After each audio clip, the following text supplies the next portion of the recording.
Assalamualaikum warahmatullahi wabarakatuh. Salam sejahtera. Salam bahagia. Perkenalkan kami calon guru penggerak Angkatan 9 dari Kabupaten Ogan Ilir, Provinsi Sumatera Selatan dengan pengajar praktik Ibu Sri Purwati, dan fasilitator Bapak Edi Sutanto. Kami dari kelompok 1 akan mempresentasikan hasil diskusi kami pada kegiatan kolaborasi kelompok dengan materi analisis studi kasus yang ada di sekolah. Saya Yules Mewardana sebagai moderator pada hari ini, yang diketuai oleh Bapak Holidin. Pemateri pada hari ini Ibu Aprilina, Ibu Herisa, dan Ibu Putri. Serta notulensi pada hari ini adalah Ibu Siti Marhamah.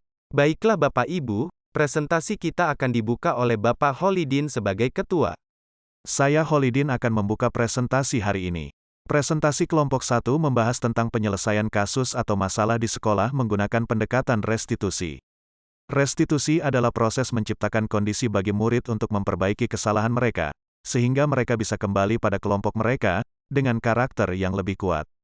Restitusi juga merupakan proses kolaboratif yang mengajarkan murid untuk mencari solusi untuk masalah mereka, dan membantu murid berpikir tentang orang seperti apa yang mereka inginkan, dan bagaimana mereka harus memperlakukan orang lain. Sebelumnya sebagai guru kita harus mengetahui terlebih dahulu posisi kontrol diri kita. Apakah kita sebagai penghukum, pembuat rasa bersalah, teman, pemantau, atau sebagai manajer? Berikut kami paparkan hasil diskusi kami pada studi kasus yang pertama. Pemaparan ini akan dipandu oleh Ibu Aprilina. Kepadanya saya persilahkan. Baiklah, saya Aprilina akan membacakan studi kasus yang pertama. Guru matematika dan wali kelas 8, Ibu Santi sakit, sehingga tidak dapat masuk dan mengajar. Akhirnya dicarikan guru pengganti, Ibu Eni. Ibu Eni baru 2 tahun menjadi guru SMP. Beberapa murid perempuan, Vivi dan Natali, mengetahui hal ini dan mulai menggunakan kesempatan dan bersikap seenaknya, tertawa dan tidak mengindahkan kehadiran Ibu Eni. Ibu Eni mencoba menyapa Vivi dan Natali dengan ramah, sambil mengingatkan mereka untuk tetap fokus pada pengerjaan tugas. Ayolah tugasnya dikerjakan, nanti ibu ditegur Bapak Kepala Sekolah kalau kalian tidak kerjakan tugas.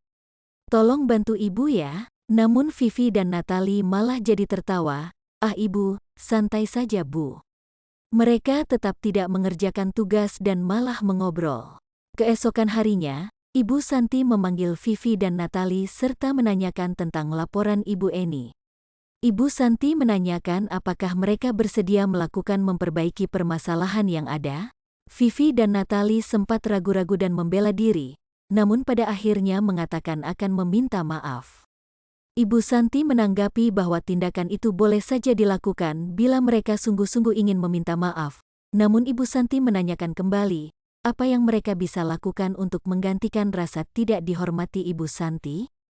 Baik Vivi maupun Natali mengakui bahwa perilaku mereka tidak sesuai dengan keyakinan kelas.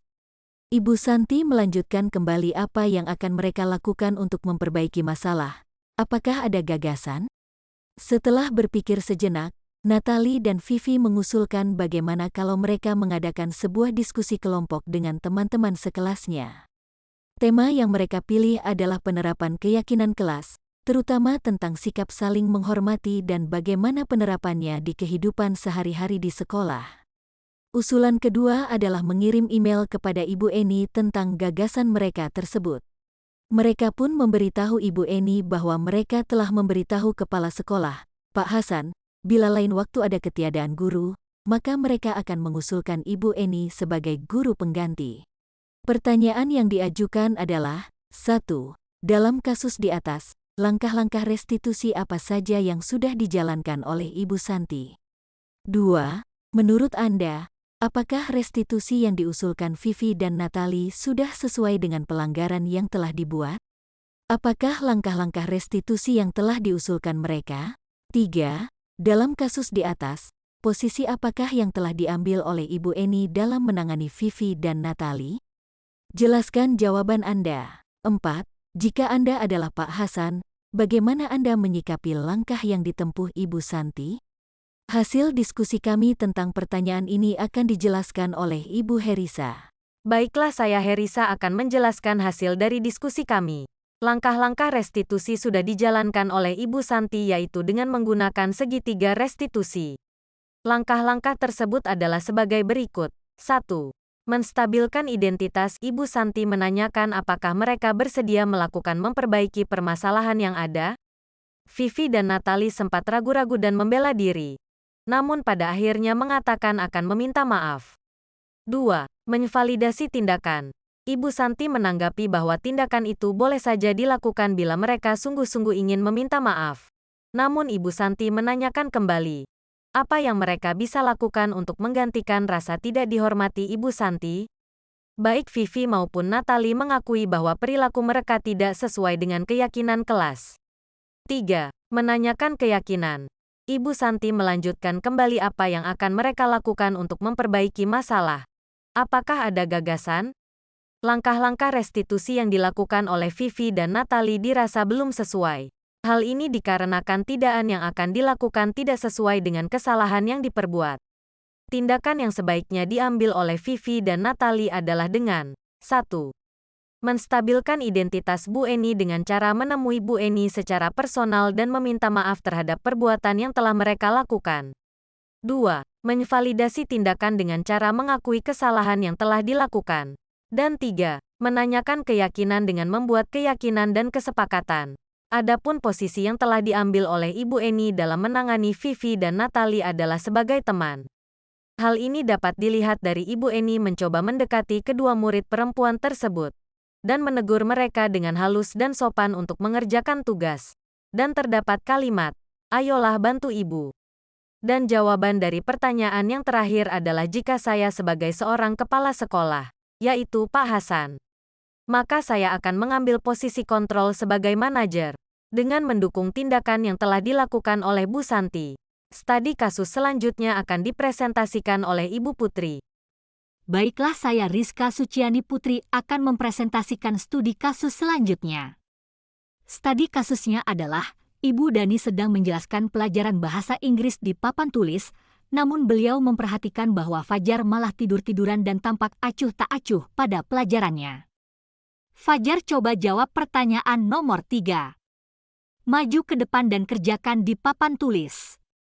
Fajar pun tampak malas-malasan maju ke depan, dan sesampai di depan papan tulis pun, Fajar hanya diam terpaku, sambil memegang buku bahasa Inggrisnya dan memainkan spidol di tangannya. Ayo Fajar, makanya jangan tidur-tiduran, lain kali perhatikan. Sudah sana, duduk kembali, kira-kira siapa yang bisa? Fajar pun kembali duduk di bangkunya.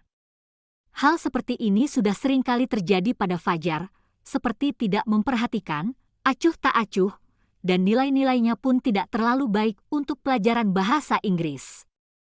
Pada saat ditegur oleh Ibu Dani, Fajar hanya menjawab, "Tidak tahu, Bu." Ibu Dani pun menjawab lirih, "Gimana kamu Fajar? Kamu tidak kasihan sama Ibu ya? Ibu sudah capek-capek mengajarkan kamu." Tidak kasihan sama Ibu. Dan Fajar pun diam membisu. Pertanyaan yang diajukan adalah sebagai berikut. 1. Posisi kontrol apa yang diambil oleh Ibu Dani dalam pendekatannya kepada Fajar? 2. Membaca sikap Fajar, kira-kira kebutuhan apa yang diperlukan oleh Fajar? 3. Bila mana Ibu Dani mengambil posisi pemantau, apa yang akan dilakukan atau dikatakan olehnya? Pertanyaan-pertanyaan seperti apa yang akan diajukan? Jelaskan. 4. Apabila Anda adalah kepala sekolah di sekolah Fajar dan mengetahui hal ini, bagaimana tindak lanjut Anda? Pertanyaan-pertanyaan ini akan dijawab oleh Ibu Siti Marhamah. Saya Siti Marhamah akan mempresentasikan hasil diskusi kami tentang pertanyaan tersebut. Posisi kontrol yang diambil oleh Ibu Dani yaitu pembuat orang merasa bersalah. Hal ini terlihat dari kata Ibu Dani, "Ayo Fajar, makanya jangan tidur-tiduran. Lain kali perhatikan, gimana kamu Fajar? Kamu tidak kasihan sama Ibu ya? Ibu sudah capek-capek mengajarkan kamu." Tidak kasihan sama Ibu? Sebagai seorang guru, sebaiknya Ibu Dani lebih memperhatikan lagi kebutuhan Fajar. Kebutuhan yang diperlukan Fajar yaitu perhatian, cinta dan kasih sayang. Bila mana Ibu Dani mengambil posisi pemantau, yang dikatakan Ibu Dani kepada Fajar adalah, "Fajar, tahukah kamu kewajiban siswa itu apa? Lalu benarkah tidur-tiduran dan acuh di kelas itu sesuai dengan kewajiban di kelas? Coba kamu pikirkan apa yang kamu dapatkan dari sikap malas." Jika saya sebagai kepala sekolah, maka saya akan mencari tahu latar belakang dan alasan tindakan dari Fajar, melakukan tindak lanjut dengan home visit agar ada perbaikan dari Fajar, memfasilitasi adanya bimbingan dan konseling. Demikian presentasi dari kami. Semoga Bapak Ibu semua mendapatkan pembelajaran dari presentasi ini. Manusia tidak dapat mengendalikan dunia, akan tetapi manusia dapat mengendalikan dirinya. Jika manusia telah dapat mengendalikan dirinya, maka dunia akan meminta manusia untuk mengendalikannya. Terima kasih.